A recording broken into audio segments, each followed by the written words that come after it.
আসসালামু আলাইকুম। বাংলার সংবাদে সবাইকে স্বাগত জানাচ্ছি। আমি নাইম ফাথুম মুবিন। সংবাদ শিরোনাম। বাংলাদেশের সর্বশেষ গুরুত্বপূর্ণ আপডেট সংবাদে আপনাকে স্বাগত। শুরুতেই সংবাদ শিরোনাম, পরে বিস্তারিত।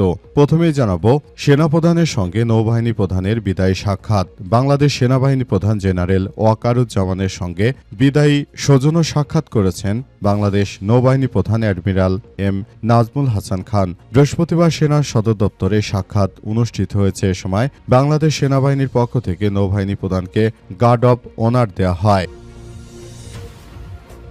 এদিকে শহীদ আবু সাইদের কবর জিয়ারত করলেন শিবির সভাপতি। জুলাই গণঅভ্যুত্থানের প্রথম শহীদ আবু সাইদের দ্বিতীয় শাহাদাত বার্ষিকী উপলক্ষে তার কবর জিয়ারত করেছেন বাংলাদেশ ইসলামী ছাত্র শিবিরের কেন্দ্রীয় সভাপতি নুরুল ইসলাম সাদ্দাম। আজ পীরগঞ্জের বাবনপুর গ্রামে শহীদদের নিজ বাসভবন সংলগ্ন কবরস্থানে জিয়ারত সম্পন্ন হয়। এরপর জানাবো, জুলাই শহীদদের রক্তের সঙ্গে বেইমানি করবেন না বললেন মাওলানা আব্দুল হালিম। বাংলাদেশ জামাত ইসলামের সহকারী সেক্রেটারি জেনারেল মাওলানা এইচ এম আব্দুল হালিম বলেছেন যে জুলাই শহীদদের রক্তের সঙ্গে বেইমানি করবেন না। বড় বড় কথা বলেন, রাজপথে আপনাদের 17 বছর পাওয়া যায়নি। এই শিক্ষার্থীরা আন্দোলন করেই আমাদেরকে ক্ষমতায় বসিয়েছে। এখন বড় বড় কথা বাদ দিয়ে তাদের কল্যাণে কাজ করুন।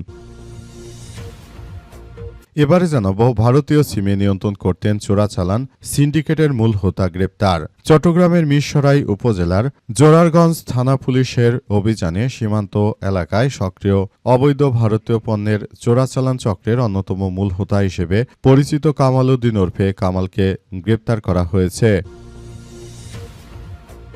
এবং সর্বশেষ জানাবো, ইসরায়েলকে জে ডিফেন্সের তিরস্কার, যুক্তরাষ্ট্র ইসরায়েল সম্পর্ক ফাটলের আভাস।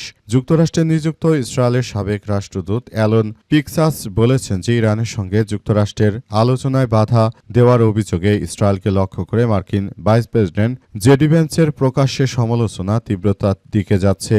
এটি নজিরবিহীন ছিল এবং এর ফলে ইসরায়েলের সঙ্গে বর্তমান যুক্তরাষ্ট্রের সম্পর্ক আরও খারাপের দিকে যাচ্ছে। প্রিয় দর্শক, এতক্ষণ শুনছিলেন সংবাদ শিরোনাম, এবারে বিস্তারিত। তবে তার আগে বন্ধুরা, অনুরোধ থাকবে এই সংবাদটিতে একটি লাইক দিন। এই চ্যানেলে আপনি নতুন হয়ে থাকলে আমাদের সংবাদটি দেখতে দেখতে চ্যানেলটি সাবস্ক্রাইব করে রাখুন।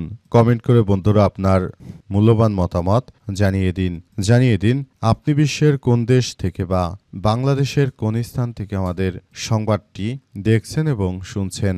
আর বন্ধুরা, সংবাদটি আপনার সোশ্যাল মিডিয়া ফেসবুকে শেয়ার করে বন্ধুদেরও দেখার সুযোগ করে দিন। গাজা যুদ্ধে আপনি যদি নিরীহ ফিলিস্তিনিদের ভালোবেসে থাকেন বন্ধুরা, কমেন্টে ইয়েস লিখে পুরো বিশ্ববাসীকে আমাদের এই তাজা আপডেটটি দেখার সুযোগ করে দিন। এবারে বিস্তারিত। ভারতীয় সিমে নিয়ন্ত্রণ করতে চোরাচালান সিন্ডিকেটের মূল হোতা গ্রেপ্তার। চট্টগ্রামের মিরসরাই উপজেলায় জোরারগঞ্জ থানা পুলিশের অভিযানে সীমান্ত এলাকায় সক্রিয় অবৈধ ভারতীয় পণ্যের চোরাচালান চক্রের অন্যতম মূল হোতা হিসেবে পরিচিত কামাল উদ্দিন ওরফে কামালকে গ্রেপ্তার করা হয়েছে।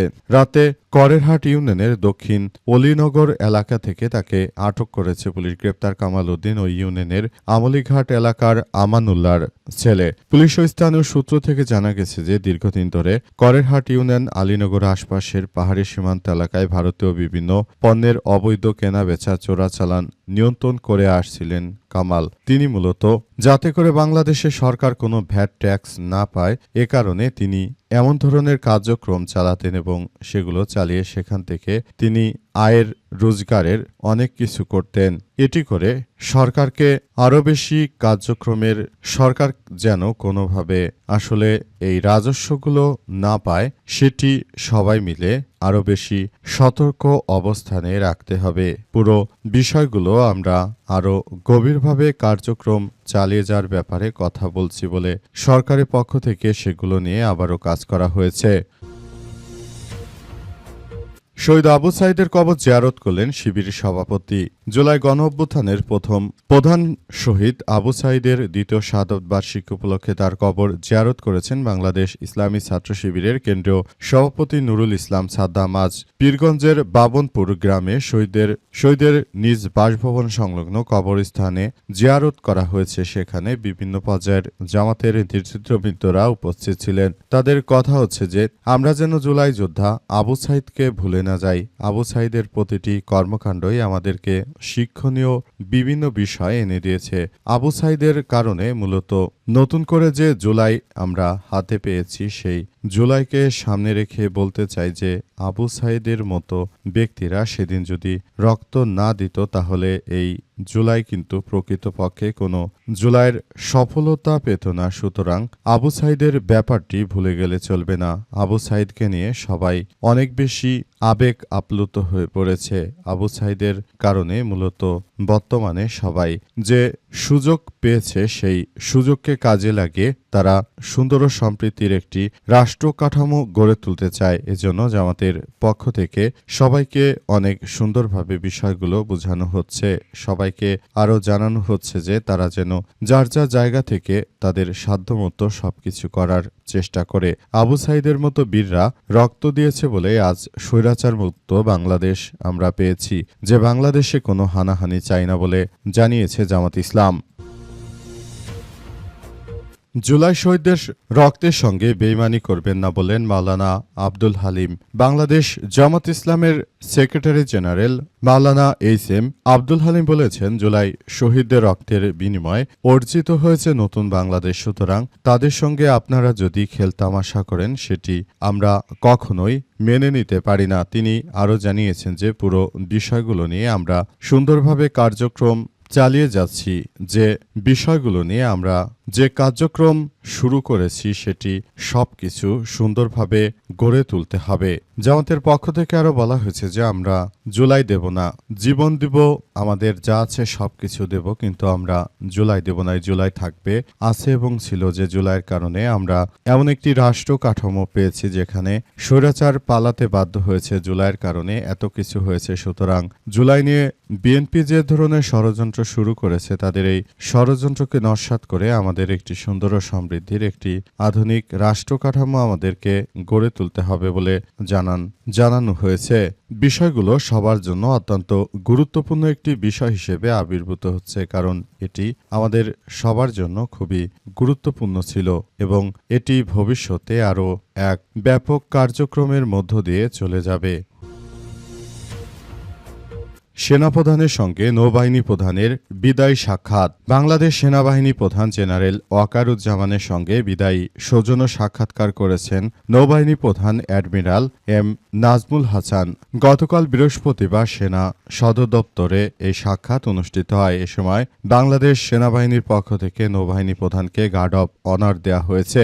এ সময় সেনা সদর দপ্তরের ঊর্ধ্বতন কর্মকর্তারা উপস্থিত ছিলেন এবং সাক্ষাৎকালে দুই বাহিনী প্রধানের মধ্যে বিদ্যমান পারস্পরিক বিভিন্ন বিষয় নিয়ে কথা বলা হয়েছে। বাংলাদেশ সেনাবাহিনী বাংলাদেশ নৌবাহিনীকে সর্বাত্মকভাবে সহযোগিতা করেছে। পাশাপাশি তারা নতুন করে এমন কিছু কার্যক্রম পরিচালিত করেছে যেটি সবার জন্য অত্যন্ত গুরুত্বপূর্ণ একটি বিষয় হিসেবে ছিল। বাংলাদেশ সেনাবাহিনী প্রধান জেনারেল ওয়াকারুজ্জামান শেখ হাসিনা পালিয়ে যাওয়ার সময় দেশে একটি নৈরাজ্যকর পরিস্থিতির মধ্যে তিনি যেভাবে বাংলাদেশের হাল ধরেছেন, তার মতো একজন সেনাবাহিনী প্রধানকে পেয়ে আমরা সত্যি নিজেদেরকে ধন্য মনে করি। সেনাবাহিনী প্রধান জেনারেল ওয়াকারুজ্জামান আরও বিষয়গুলো নিয়ে জানিয়েছেন যে কোনো মূল্যে তিনি বিষয়গুলো খুব সুন্দরভাবে হ্যান্ডেল করছেন। সেনাবাহিনী প্রধান বাংলাদেশের একটি অস্থিতিশীল পরিস্থিতির মধ্যে নৌবাহিনী প্রধান, বিমান বাহিনী প্রধান সহ সবাইকে নিয়ে তারা একটি সুন্দর ও সম্প্রীতির একটি রাষ্ট্র কাঠামো তারা গড়ে তুলেছিল, যেটা আমাদের সবার জন্য এক কার্যকরী বিষয় হিসেবে আবির্ভূত হয়েছে। বরং সেনাবাহিনী প্রধান ও নৌবাহিনী প্রধান তারা সবাই মিলেমিশে একাকার হয়ে সুন্দর করে সমৃদ্ধির রাষ্ট্র কাঠামো গড়ে তোলার মধ্য দিয়ে তারা মূলত আবারও একটি সুন্দর ও সমৃদ্ধির রাষ্ট্র কাঠামো গড়ে তুলেছে এবং যেটা আমাদের সবার জন্য অত্যন্ত গুরুত্বপূর্ণ একটি বিষয় হিসেবে আবির্ভূত হয়েছে।